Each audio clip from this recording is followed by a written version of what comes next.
Halo guys, assalamualaikum warahmatullahi wabarakatuh. Jumpa lagi dengan saya Anime MT. Pada kesempatan ini saya akan membahas tentang askep pada klien dengan penyalahgunaan nafza. Tapi sebelum itu mohon dukungannya ya teman-teman untuk memberikan like, subscribe, and share video ini supaya video ini lebih berkembang lagi dan bermanfaat juga untuk yang lainnya. Terima kasih atas dukungannya teman-teman. Penyalahgunaan narkoba merupakan permasalahan hampir semua bangsa di dunia, bukan hanya di Indonesia. Bahkan sudah merupakan ancaman serius terhadap kelangsungan hidup bangsa dan negara. Makanya penyalahgunaan narkoba ini perlu perhatian khusus ya teman-teman. Untuk penyalahgunaan narkoba di sini ya, penyalahgunaan narkoba di luar keperluan medis tanpa pengawasan dokter dan merupakan perbuatan melanggar hukum. Nah, ini sudah tercantum dalam Undang-Undang Nomor 4 Tahun 1997 ya, pasal 59 tentang psikotropika, dan Undang-Undang Nomor 22 Tahun 1997 pasal 84 dan 86 ya tentang narkotika. Dalam Al-Quran surat Al-Baqarah dan Al-Maidah di sini juga telah dijelaskan ya, meminum minuman keras atau beralkohol ya dan menggunakan narkoba di luar tujuan medis ini merupakan dosa besar. Nah, ini sudah jelas teman-teman bahwa Allah itu benar-benar melarang orang meminum minuman keras, menggunakan narkoba ya. Jadi sebaiknya dihindari karena itu merupakan perbuatan dosa besar. Nah, di sini juga dijelaskan dalam Abdullah bin Umar radhiyallahu anhu ya, setiap zat bahan atau minuman yang memabukkan dan melemahkan atau menghilangkan akal sehat seperti minuman beralkohol haram hukumnya ya teman-teman. Nah, untuk penyalahgunaan abus ya, pemakaian sebagai suatu pola penggunaan yang bersifat patologik atau klinis di dalam hal yang menyimpang yang ditandai oleh intoksikasi ya sepanjang hari, tidak mampu mengurangi atau menghentikan, dia berusaha berulang kali mengendalikan terus menggunakan walaupun sakit fisiknya kambuh. Nah, keadaan ini akan menimbulkan gangguan fungsional atau okupasional yang ditandai oleh tugas dan relasi dalam keluarga tidak terpengaruh dengan baik, kemudian perilaku agresif dan tak wajar, hubungan dengan kawannya terganggu, kemudian sering bolos sekolah atau kuliah atau kerja, melanggar hukum atau kriminal dan tak mampu berfungsi secara efektif. Nah, untuk penyalahgunaan narkoba di sini bukan lagi kejahatan tanpa korban atau victimless crime ya, melainkan sudah menjadi kejahatan yang memakan banyak korban. Nah, di sini merupakan kejahatan internasional ya.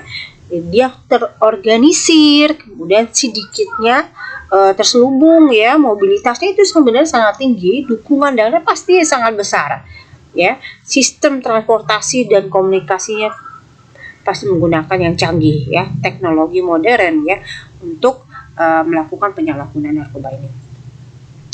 Nah, untuk narkoba, narkoba ini berasal dari kata narkoba. Nar itu narkotika, ko itu psikotropika, ba itu bahan-bahan berbahaya atau disebut dengan zat adiktif. Nah, istilah sekarang namanya itu nafza ya teman-teman, singkatan dari narkotika, psikotropika, dan zat adiktif lainnya. Nah, di sini narkotika itu adalah zat atau obat yang berasal dari tanaman atau bukan ya. Bisa juga tanaman, bisa juga bukan. Baik sintesis maupun semi sintesis yang dapat menyebabkan penurunan kesadaran teman-teman, hilangnya rasa, kemudian mengurangi sampai menghilangkan rasa nyeri dan dapat menimbulkan ketergantungan pada penggunanya. Nah, sementara yang psikotropika ini adalah obat-obatan yang mempengaruhi pikiran, suasana hati, ya, aktivitas mental dan perilaku seseorang. Nah, sementara untuk zat adiktif ini adalah bahan lain yang penggunaannya dapat menimbulkan ketergantungan. Nah, ini adalah jenis-jenis narkotika ya teman. Ada kokain, heroin, ya morfin, ya marijuana. Ini masih banyak lagi yang lainnya ya. Nah, ini yang tergolong narkotika opium atau candu ya, yang diambil getah buahnya atau kopi yang mengandung getah putih yang disebut dengan candu mentah, diolah menjadi candu masak dan diolah kembali menjadi morfin dan heroin. Nah, ini menghilangkan rasa nyeri dan menenangkan saraf, namun dapat mengakibatkan gangguan kesehatan dan ketergantungan fisik ya pada penggunanya. Sementara yang morfin ini merupakan alkaloid analgesik yang paling kuat ya, berbentuk kristal, berwarna putih dan berubah jadi kecoklatan dan tidak berbau. Biasanya opium mentah mengandung 4-21% morfin. Sebagian besar opium diolah menjadi morfin dan kodein. Nah, sementara yang kodein ini banyak digunakan untuk keperluan medis ya, mempunyai khasiat analgesik lemah, yaitu hanya 1/12 daya analgetik morfin. Nah, kodein ini biasanya digunakan sebagai antitusif atau peredam batuk ya yang kuat. Nah, selanjutnya itu ada heroin atau putau.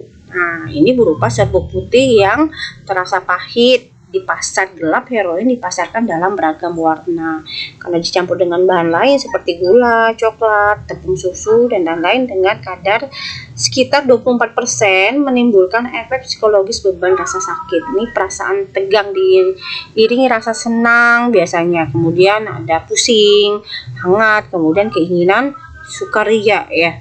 Nah, untuk ganja ya, ini nama lainnya cimeng biasanya, atau gelek atau micin. Nah, ini tanaman ganja yang dikeringkan banyak terdapat di Sumatera Utara, Aceh ya biasanya. Kemudian tanaman ganja dapat dihasilkan marijuana yang mempunyai kekuatan lebih besar. Nah, sementara yang metadon ini mempunyai daya kerja lebih lama dan lebih efektif daripada morfin dengan cara penggunaannya itu ditelan ya.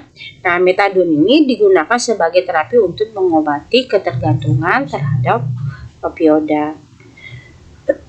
Nah, selanjutnya itu ada kokain. Nah, kokain ini berasal dari getah daun koka yang banyak terdapat di Amerika Selatan. Kokain dapat merangsang susunan saraf pusat, kemudian mengakibatkan rasa gembira, kemudian mengakibatkan seseorang itu bisa terangsang, kemudian tambah tenaga ya, kemudian percaya diri dan perasaannya itu sukses.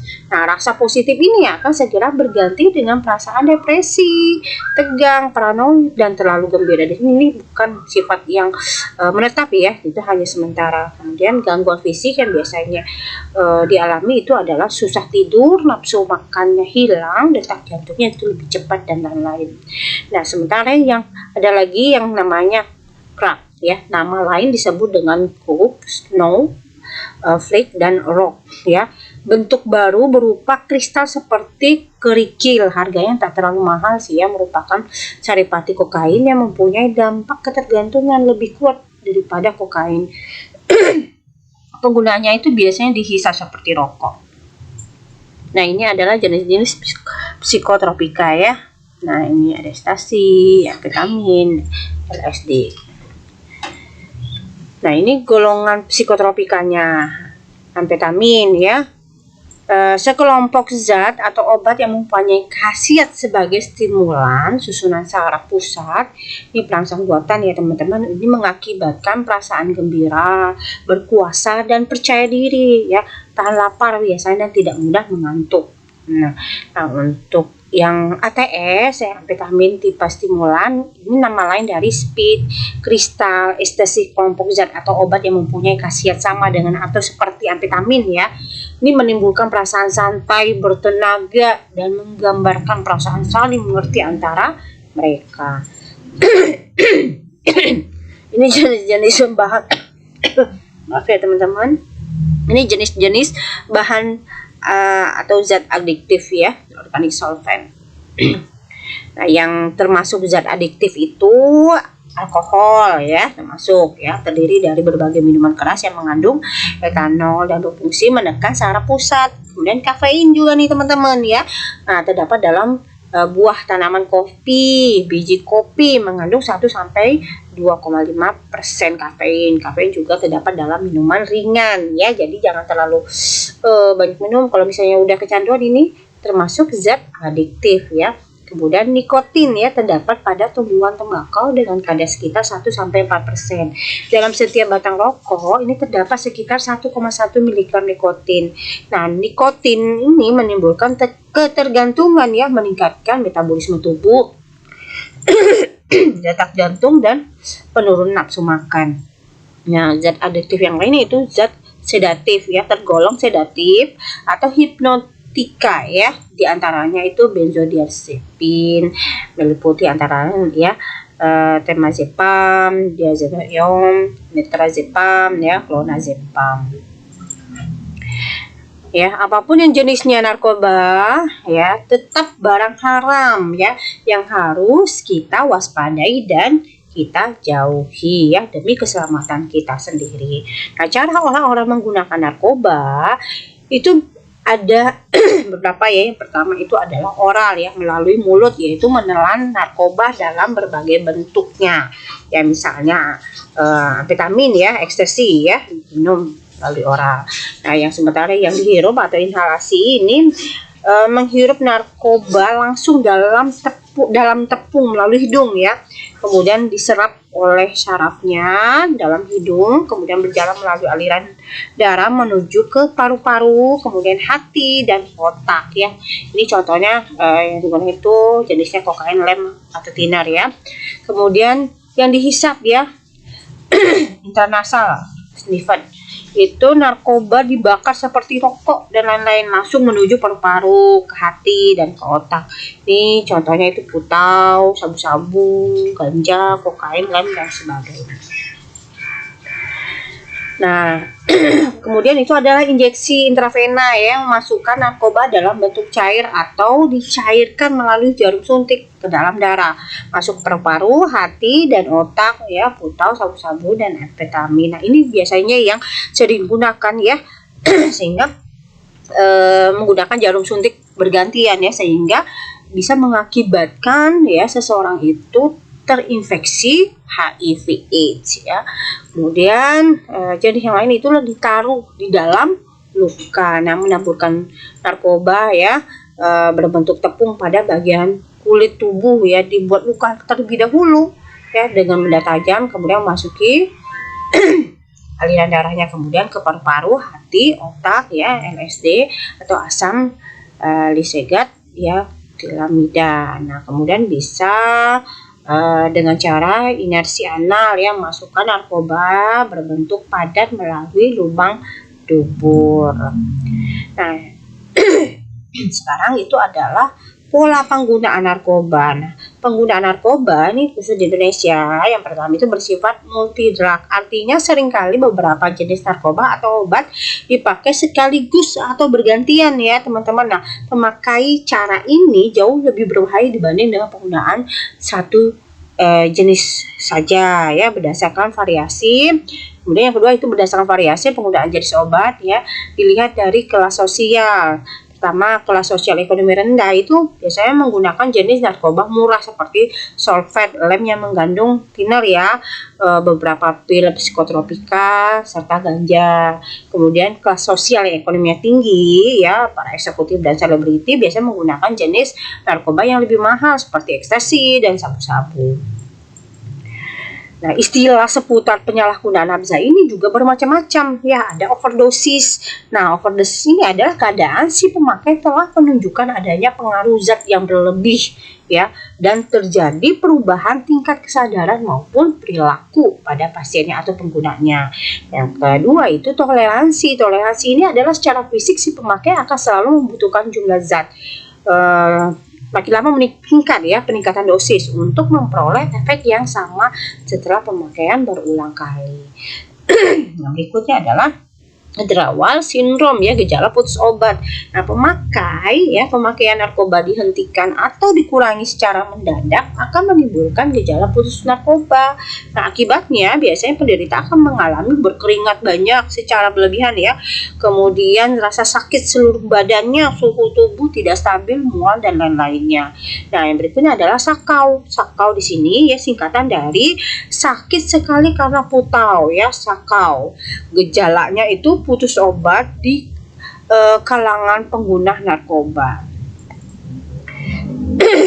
Selanjutnya itu istilahnya kecanduan, adiksi ya. Ya, kondisi di mana si pemakai merasa kecanduan atau ketagihan pada obat atau zat yang dikonsumsinya. Pemakaian harus dilakukan secara rutin dan terus-menerus. Ya, kemudian istilah berikutnya adalah intoksinasi atau keracunan. Sini sering juga digunakan istilah mabuk terutama pada pemakai obat perangsang ya. Kemudian ketergantungan. Ya, istilah berikutnya ketergantungan atau dependensi ya, selalu membutuhkan obat, badan menjadi lemas, nyeri pada sendi-sendinya. Terakhir adalah bong, alat yang digunakan untuk menghisap heroin. Nah, sini ada faktor-faktor yang mempengaruhi terjadinya penyalahgunaan nafzah ya. Adalah sebagai berikut. Ya, faktor individu yang pertama. Nah, kebanyakan ya penyalahgunaan nafzah dimulai atau terdapat pada masa remaja. Kenapa? Sebab remaja itu sedang mengalami perubahan biologik, psikologik maupun sosial ya, yang pesat ya, merupakan individu yang rentan untuk penyalahgunaan nafzah. Nah, anak atau remaja dengan ciri-ciri tertentu mempunyai risiko lebih besar untuk menjadi penyalahguna nafzah. Di sini ada ciri-cirinya ya. Nah, ini teman-teman perlu diperhatikan apabila ada keluarganya yang remaja ya atau anak-anak ya. Pertama ya, cenderung memberontak dan menolak otoritas ya. Kedua, cenderung memiliki gangguan jiwa lain ya, komorbiditas seperti depresi, cemas, psikotik ya, kepribadian disosial. Berikutnya itu perilaku menyimpang dari aturan atau norma yang berlaku, rasa kurang percaya diri ya, kemudian rendah diri dan memiliki citra diri yang negatif. Nah, kemudian sifat mudah kecewa, cenderung agresif dan destruktif ya, mudah murung ya, pemalu atau pendiam juga bisa. Kemudian mudah merasa bosan dan jenuh ya, keingintahuan yang besar untuk mencoba atau penasaran terhadap sesuatu ya, keinginan untuk bersenang-senang. Berikutnya adalah keinginan untuk mengikuti mode ya, karena dianggap sebagai lambang keperkasaan kali ya, dan kehidupan modern ya. Keinginan untuk diterima dalam pergaulan sehingga harus menggunakan. Kemudian identitas diri yang kabur sehingga merasa dirinya kurang jantan gitu kalau belum menggunakan nafzah. Tidak siap mental untuk menghadapi tekanan pergaulan sehingga sulit mengambil keputusan. Kemudian menolak tawaran nafzah dengan tegas ya, ketika ditawarin sama teman-temannya ya, karena tidak mampu untuk menolak ya, mau nggak mau harus menggunakan. Jadi ya itu merupakan salah satu menggunakan nafzah. Kemampuan komunikasinya rendah, kemudian melarikan diri dari sesuatu. Kebosanan bisa kegagalan, kekecewaan ya, ketidakmampuan atau kesepian, dan kegetiran ya, hidup malu dan lain-lainnya ya. Kemudian putus sekolah ya, karena dia putus sekolah, tidak ada kegiatan ya, terpengaruh dengan yang lainnya, kurang menghayati iman dan kepercayaannya. Nah, yang berikutnya adalah faktor lingkungan. Tadi faktor individu, sekarang faktor lingkungan. Nah, di sini faktor lingkungan itu bisa dari lingkungan keluarga ya, komunikasi orang tua anak ya, antara orang tua dan anak itu kurang baik atau kurang efektif ya, hubungan dalam keluarga kurang harmonis atau disfungsi dalam keluarga. Kemudian orang tua itu bisa bercerai atau selingkuh atau kawin lagi, atau orang tua terlalu sibuk atau tidak acuh ya, sehingga mengabaikan anak atau remaja, orang tua otoriter atau serba melarang, orang tua yang serba membolehkan atau permisif ya. Kemudian kurangnya orang yang dapat dijadikan model atau teladan dalam keluarga. Orang tua kurang peduli dan tidak tahu dengan masalah nafsa, atau tata tertib atau disiplin keluarga yang selalu berubah ya, kurang konsisten ya, kurangnya kehidupan beragama atau menjalankan ibadah dalam keluarga. Bisa juga karena orang tua atau anggota keluarga yang menjadi penyalahgunaan nafsa itu sendiri. Nah, kalau berikutnya ada lingkungan sekolah ya.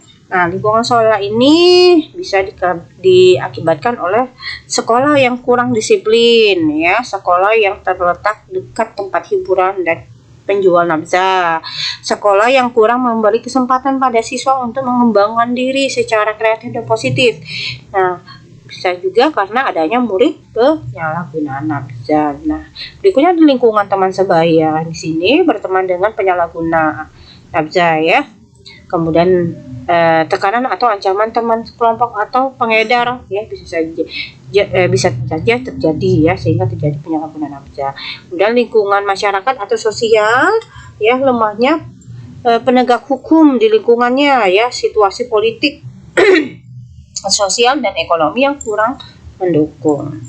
Nah, berikutnya itu faktor nafsa ya, tadi faktor lingkungan, sekarang faktor nafsanya ya. Nah, di sini faktor nafsa, mudahnya nafsa didapat di mana-mana dengan harga terjangkau ya. Ini bisa merupakan salah satu penyebabnya. Banyaknya iklan minuman beralkohol dan rokok yang menarik untuk dicoba ya. Khasiat farmakologik ya, nafsa yang menenangkan, menghilangkan nyeri, menidurkan, membuat euforia atau fly, stone, hate, Tyler dan lain-lainnya. Nah, di sini kita membahas tentang deteksi dini penyalahgunaan nafsa. Ya, ini yang pertama ya, cara kita mendeteksinya itu kelompok risiko tinggi ya. Pertama itu adalah anak. Ciri-ciri pada anak yang mempunyai risiko tinggi penyalahgunaan nafsa antara lain anak yang sulit memusatkan perhatian pada suatu kegiatan atau tidak tekun ya. Kemudian anak yang sering sakit, anak yang suka kecewa, anak yang suka murung, anak yang sudah merokok sejak sekolah dasar, anak yang agresif dan destruktif, anak yang sering berbohong, mencari atau melawan tata tertib. Kemudian anak dengan IQ taraf pembatasannya itunya antara 70 sampai 90. Berikutnya adalah untuk remaja. Nah, di sini ciri-ciri remaja yang mempunyai risiko tinggi penyalahgunaan nafsa itu remaja yang mempunyai rasa rendah diri, kurang percaya diri dan mempunyai citra diri negatif. Remaja yang mempunyai sifat sangat tidak sabar, remaja yang diliputi rasa sedih ya, atau depresi atau cemas ya, ansietas. Kemudian remaja yang cenderung melakukan sesuatu yang mengandung resiko tinggi atau bahaya. Kemudian remaja yang cenderung memberontak ya, masuk juga remaja yang tidak mau mengikuti peraturan atau tata tertib ya, atau tata nilai yang berlaku. Remaja yang kurang taat beragama, remaja yang berkawan dengan penyalahgunaan nafsa, remaja dengan motivasi belajarnya rendah ya, remaja yang tidak suka kegiatan ekstrakurikuler. Kemudian bisa saja karena remaja dengan hambatan atau penyimpangan dalam perkembangan psikososial. Pemalu, sulit bergaul, sering masturbasi, suka menyendiri, kurang bergaul dan dengan lawan jenisnya ya, Bisa juga karena remaja yang mudah menjadi bosan, jenuh, murung, atau remaja yang cenderung merusak diri sendiri. Yang berikutnya adalah keluarga. Nah, di sini ciri-ciri keluarga yang punya risiko tinggi antara lain orang tua kurang komunikatif dengan anaknya, orang tua yang terlalu mengatur anak ya. Dan orang tua yang terlalu menuntut anaknya secara berlebihan agar berprestasi di luar kemampuannya. Kemudian orang tua yang kurang memberi perhatian pada anak karena terlalu sibuk. Bisa juga karena orang tua yang kurang harmonis ya, sering bertengkar, orang tua berselingkuh atau ayahnya menikah lagi. Kemudian Orang tua yang tidak memiliki standar norma baik ya, baik buruk atau bermasalah yang jelas ya. Kemudian orang tua yang tidak dapat menjadikan dirinya teladan bagi anak-anaknya atau keluarganya. Orang tua yang menjadi penyalahgunaan nafsa. Yang berikutnya adalah gejala klinis penyalahgunaan nafsa ya di sini ya. Merupakan deteksi dini penyalahgunaan nafsa. Nah, untuk gejala klinis penyalahgunaan nafsa, yang pertama itu perubahan fisik. Nah, gejala fisik yang terjadi tergantung jenis zat yang digunakan. Tapi secara umum dapat digolongkan ya sebagai berikut. Pertama itu pada saat penggunaan nafsa, jalan biasanya sempoyongan, bicaranya pelo atau cedel ya. Kemudian bisa apatis, acuh tak acuh, mengantuk ya, agresif atau curiga. Nah, bisa juga karena bila kelebihan dosis ya, overdosis, nafasnya itu biasanya sesak, denyut jantung dan nadinya lambat, kulit terabah dingin, napas lambat atau berhenti, atau bisa jadi yang fatalnya itu adalah meninggal. Nah, bila sedang ketagihan atau putus zat ya atau sakau, ini biasanya itu mata dan hidungnya itu berair ya, menguap terus menerus ya, mengantuk ya, diare, rasa sakit di seluruh tubuh, takut air sehingga malas mandi, kemudian kejang ya, bisa juga karena kesadarannya kesadaran bisa menurun. Yang berikutnya ada pengaruh jangka panjang. Nah, sini penampilan tidak sehat, tidak peduli terhadap kesehatan dan kebersihannya, gigi tidak terawat dan kropos ya, terhadap bekas suntikan ya, terdapat bekas suntikan pada lengan atau bagian tubuh lainnya ya pada pengguna dengan jarum suntik ini biasanya. Nah, perubahan sikap dan perilaku di sini ya, prestasi sekolah menurun, sering tidak mengerjakan tugas sekolah, sering membolos ya, pemalas, kurang bertanggung jawab. Kemudian pola tidurnya itu berubah, begadang, sulit dibangunkan pagi hari, ngantuk di kelas atau tempat kerja, sering berpergian sampai larut malam, kadang tidak pulang tanpa memberitahu lebih dulu. Bisa jadi sering mengurung ya, sering mengurung diri, berlama-lama di kamar mandi, menghindar ya bertemu dengan anggota keluarga lainnya di rumah. Nah, sering mendapatkan telepon dan didatangi orang tidak dikenal oleh keluarga, kemudian menghilang, sering berbohong dan minta banyak uang dengan berbagai alasan tapi tak jelas penggunaannya untuk apa, kemudian mengambil dan menjual barang berharga milik sendiri atau milik keluarganya, bisa mencuri ya, mengomen pas ya, terlibat tidak tindakan kekerasan atau berurusan dengan polisi.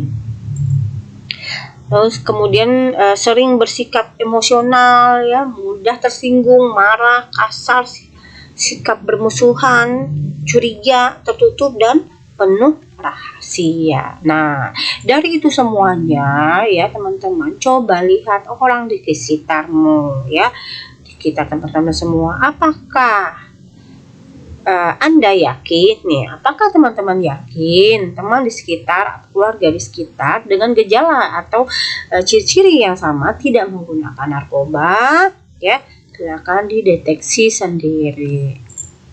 Nah, jadi bahaya penyalahgunaan nafsa. Nah, secara fisik, kerusakan pada organ tubuh dan menimbulkan berbagai macam penyakit.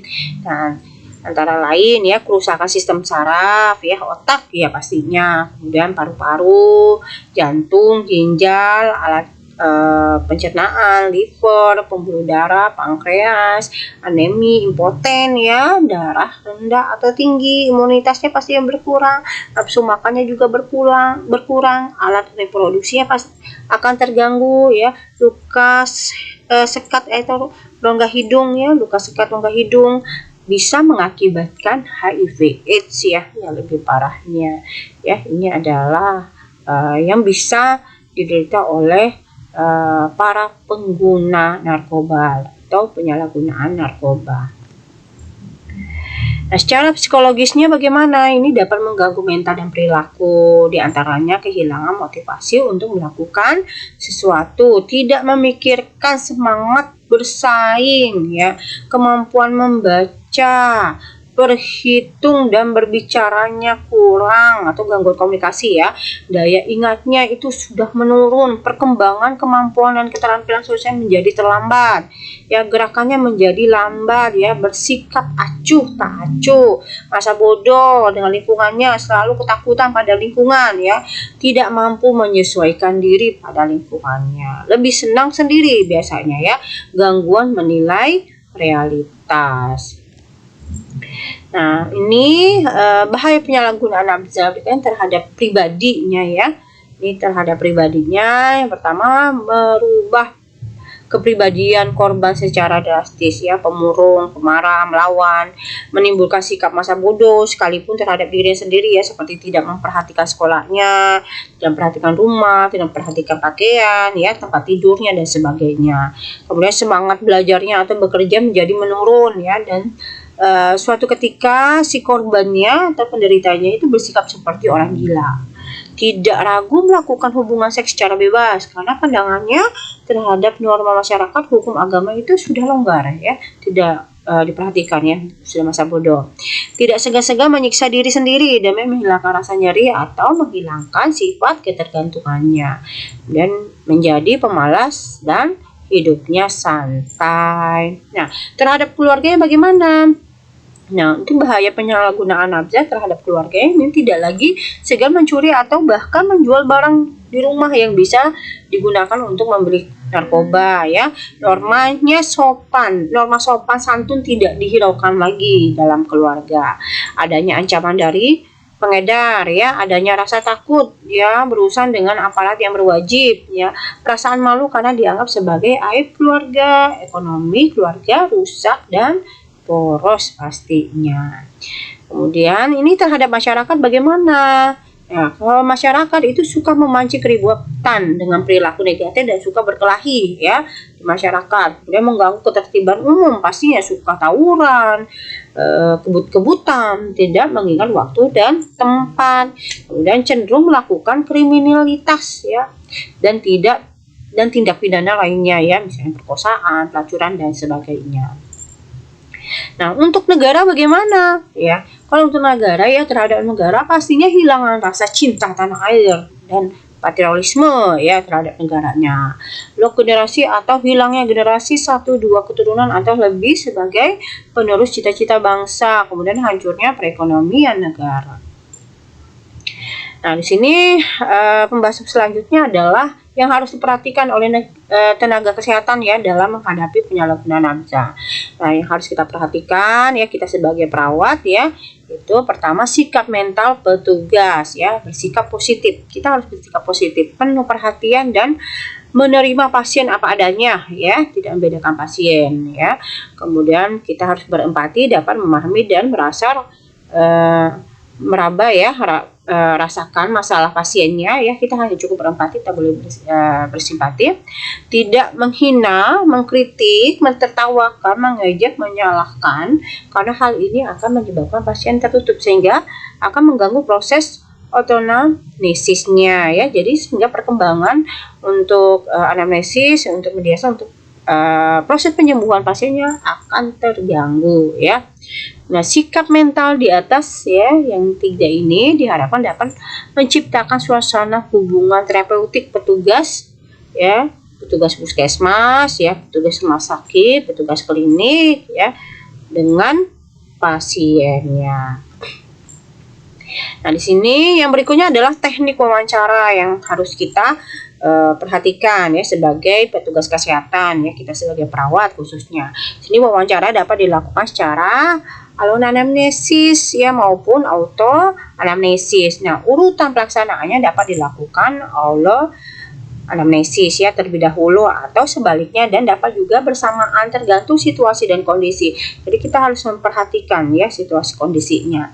Yang pertama, allo anamnesis dilakukan sebelum auto anamnesis. Nah, pertama itu petugas telah memperoleh informasi terlebih dahulu tentang pasiennya sehingga auto anamnesis lebih terarah ya. Kemungkinan pasien lebih terbuka dan tidak menyangkal lagi. Ya, pasien menyangkal dan bertahan mengatakan tidak menggunakan nafza. Pasien menyatakan sudah berhenti menggunakan. Petugas terpengaruh orang tua atau guru yang terlalu khawatir ya. Padahal ya pasien tidak menggunakan. Pasien mencurigai petugas sudah terpengaruh dengan orang tua atau guru yang mengantar sehingga tidak kooperatif ya. Yang untuk alo anamnesis dilakukan sebelum anamnesis. Nah, kalau misalnya anamnesis dilakukan sesudah anamnesis, ini petugas belum dipengaruhi oleh keterangan yang diberikan orang tua atau pengantar lain. Pasien tidak berprasangka bahwa petugas telah dipengaruhi orang tua atau guru atau pihak ya pada orang tua atau berpihak pada orang tua atau guru yang menyalahkan si pasiennya. Kemudian memungkinkan pasien membohongi atau tidak terbuka pada petugas. Nah, kalau misalnya autoanamnesis dan aula anamnesis dilakukan bersamaan, pasien tidak dapat berbohong mengenai hal-hal yang diketahui orang tua atau guru. Pasien dapat bersikap tertutup. Ya, jadi ada kelebihan dan kekurangannya alo dan autoanamnesis. Pada pasien yang bersikap tertutup, menanyakan langsung perihal penggunaan nafza biasanya tidak membawa hasil. Sebaiknya kita sebagai perawat itu anamnesis dilakukan secara tidak langsung, misalnya dengan pertanyaan berikut ya, ini sebagai acuan saja ya teman-teman. Pertama, apakah ada yang bisa dibantu? Apakah ada masalah dengan orang tua, guru, teman, pacar? Apakah ada kesulitan belajar, malas kerja, sulit tidur? Apakah sering tidak betah di rumah, sering begadang? Atau apakah sering mengalami stres, kegelisahan, atau kesedihan?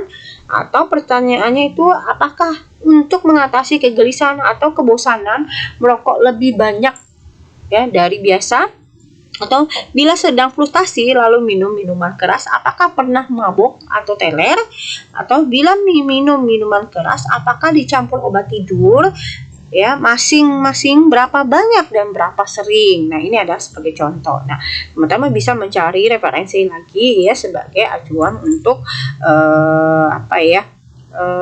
kejelasan atau kebenaran untuk anamnesis ya.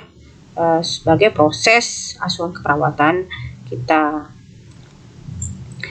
Nah, pada pasien sudah bersikap terbuka, kemudian anamnesis atau pertanyaan mengenai nafza itu ya meliputi pertama keluhan pasien dan riwayat perjalanan dan penyakit terdahulu yang pernah diderita, kemudian riwayat penyalahgunaan nafza, jenis nafza yang dipakai ya harus kita ketahui ya, kita tanyakan lamanya pemakaiannya, dosis, frekuensi dan cara pemakaiannya, kemudian riwayat atau gejala intoksikasi atau gejala putus zat ya, kemudian alasan penggunaan. Nah, di sini juga ada taraf fungsi sosial ya, riwayat pendidikan ya harus kita tanyakan latar belakang kriminalnya, status keluarganya bagaimana, kegiatan sosialnya yang lain bagaimana, kemudian evaluasi keadaan psikologisnya, ya keadaan emosinya bagaimana, ya kemampuan pengendalian impulsnya ya harus kita kaji, kemungkinan tidak tindak kekerasan atau bunuh diri ya. Nah, harus kita ketahui juga, harus kita kaji riwayat perawatan terdahulu juga bagaimana perkembangannya ya. Nah, gimana asuhan keperawatannya? Nah, untuk asuhan perawatan yaitu pemeriksaan pertama. Nah, penampilan pasien, sikap wawancara, gejolak, emosi dan lain-lain ya perlu diobservasi. Petugas harus cepat tanggap apakah pasien perlu mendapatkan pertolongan kegawatan darurat atau tidak dengan perhatikan tanda-tanda dan gejala yang ada. Nah, tanda-tanda yang dapat kita lihat yang pertama itu fisik, adanya bekas suntikan sepanjang pena di lengan, ya tangan, kaki, bahkan pada tempat-tempat tersembunyi, misalnya dorsum penis, ya. Kemudian pemisahan fisik, terutama ditindik, ya, ditijikan, ya, ditujukan untuk menemukan gejala intoksikasi atau overdosis, ya, putus zat dan komplikasi medik seperti hepatitis, endokarditis, ya, bronkopneumonia, HIV, ya, HIV/AIDS, ya, dan lain-lainnya. Nah, kemudian perhatikan terutama kesadaran, pernafasan, tensi, nadi, pupil, ya, cara jalannya, sklera ikterik, konjungtiva anemis atau tidak, perforasi septum nasi, ya, karies gigi, aritmia jantung, ya, adanya edema paru ya, pembesaran hepar dan lain-lainnya. Nah, untuk psikiatriknya yang perlu kita perhatikan itu derajat kesadarannya, daya nilai realitasnya, gangguan pada alam perasaannya bagaimana, misalnya cemas, gelisah, marah, emosi, labil ya, sedih, depresi, euforia. Kemudian gangguan pada proses pikirnya ya, misalnya waham. Apakah pasiennya mengalami waham? Kemudian curiga, paranoid, halusinasi, atau gangguan pada psikomotor, hiperaktif, hipoaktif, ya, agresif, gangguan pola tidur, sikap manipulatif, dan lain-lainnya. Nah, untuk data penunjang ya yang perlu kita miliki ya, pertama analisa urin ya, bertujuan untuk mendeteksi adanya nafzah dalam tubuh, benzodiazepin ya, barbiturat ya, amfetamin, kokain, opioid, kanabis, dan lain-lainnya. Nah, pengambilan urin hendaknya tidak lebih dari 24 jam dari saat pemakaian zat terakhir, dan pastikan urin tersebut urin pasiennya ya, bukan urin yang lain. Nah, kemudian penunjang lain ya, penunjang lainnya untuk penunjang diagnosa dan komplikasi dapat pula dilakukan pemeriksaan laboratorium urin darah ya, laboratorium rutin darah ya, urin, EKG, EEG, kemudian fototoraks dan lain-lain ya, sesuai kebutuhan. BSAG, HIV, tes fungsi hati, evaluasi psikologik, evaluasi sosial. Nah, yang berikutnya adalah diagnosa keperawatan. Nah, untuk diagnosa keperawatan biasanya muncul ini hanya beberapa ya teman-teman. Teman-teman bisa menyesuaikan dengan SDKI-nya ya. Dengan dia SDKI-nya yang pertama itu coping individu yang tidak efektif ya, ketidakmampuan menahan sugesti, gangguan konsep diri, harga diri rendah, coping keluarga tidak efektif, kurang aktivitas hiburan. Nah, untuk perencanaan dan implementasi, implementasi keperawatan yang dilakukan itu mengacu pada perencanaan keperawatan, rencana tindakan keperawatan yang disesuaikan dengan kebutuhan dan prioritas masalah pada pasiennya. Nah, untuk evaluasi keperawatannya, ini evaluasi penyalahgunaan dan ketergantungan zat, tergantung pada penanganan yang dilakukan perawat terhadap klien dengan mengacu pada tujuan khusus yang ingin dicapai. Sebaiknya perawat dan klien itu bersama-sama melakukan evaluasi terhadap keberhasilan yang telah dicapainya dan tindak lanjut yang diharapkan untuk dilakukan selanjutnya demi keberhasilan keperawatan. Nah, baik teman-teman, di sini sudah play dan pause tes ya. Jadi pembahasan kita kali ini sudah selesai. Semoga apa yang saya sampaikan ya berguna bagi kita semuanya ya, berguna, bermanfaat untuk kita. Di sini ada kuis ya teman-teman. Jangan lupa bikin rangkumannya, kemudian jawab pertanyaan ini dengan tulis tangan, kemudian di-share di kolom penugasan kelas Edmodon. Seperti biasa ya teman-teman. Ya, baik. Mungkin ini saja yang dapat saya sampaikan, lebih dan kurangnya saya mohon maaf ya. Apabila ada salah-salah kata, saya mohon maaf karena saya hanya manusia biasa ya, tidak luput dari kesalahan. Lebih dan kurangnya saya mohon maaf. Saya mohon lagi ya teman-teman, jangan lupa like, subscribe, and share ya, supaya video ini lebih berkembang lagi dan bermanfaat juga untuk yang lainnya. Terima kasih, saya akhiri. Wassalamualaikum warahmatullahi wabarakatuh.